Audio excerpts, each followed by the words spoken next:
Hello everyone, म चाहिँ अहिले बाटो नजिकैको एउटा घरमा ओछिएको छु। पानी लास्टै ठुलो परिरहेको छ र पानी साथसाथै हावाहुरी पनि चलिरहेको छ। मसँग छाता त थियो, तर छाताले त्यति काम नगरेको हुनाले आज शरीर चाहिँ भिजाएको छ। खुट्टादेखि माथि पाइन्टसम्म भिजाएको छ र माथि उभो सर्ट चाहिँ हल्का हल्का भिजाएको छ।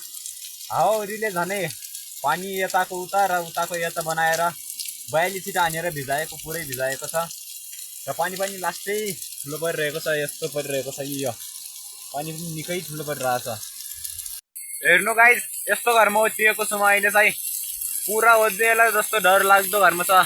पानी पनि पिइरहेको छ यो डाँडाहरूबाट र यस्तो छ ठाउँ पनि पनि लास्टै परेको छ के। ओहो, लास्टै परेको छ गाइस पानी त। हेर्नु गाइस, हेर्नु हावाहुरी पनि चलिरहेको छ थोरै थोरा। यति ठुलो पानी परिरहेको छ यो, हेर्नुहोस्।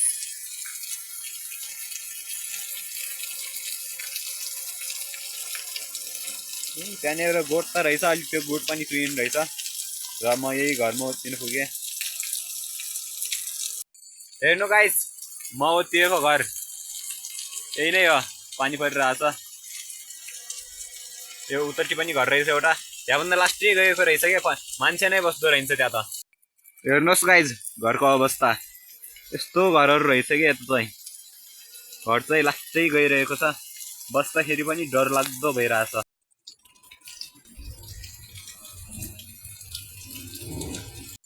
हेर्नु गाइज, लास्टै जाडो भएको छ अहिले चाहिँ।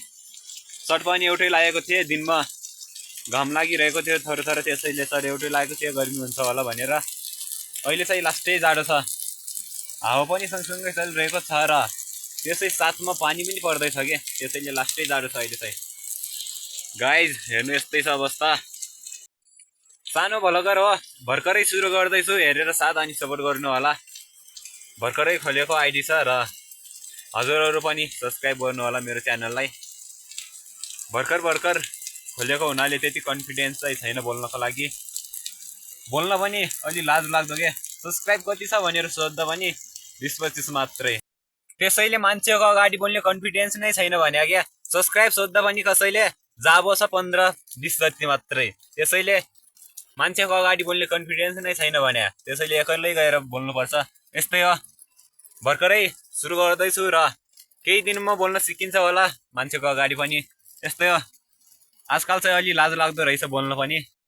मलाई लाग्थ्यो मान्छे कसरी बोल्छन् कि भनेर, कन्फिडेन्स गरेर बोलिरहेको हुन्छ कि त्यति मान्छेको अगाडि पनि। हामी त छोटो युट्युबर पर्यो, त्यसैले अलि गाह्रो हुन्छ सुरुमा चाहिँ। यस्तै हो, त्यही पनि प्रयास गर्दैछु। पानी चाहिँ रोकिएको छ अहिले, ठाउँ पनि दामी भइरहेको छ अहिले त। घर हेर्नुहोस् गाइस, यस्तो भएको छ। पुरा भिजिरहेको छ घरै। मान्छे त नभिज्ने कुरै छैन, यति सानो छँदा पनि त्यही।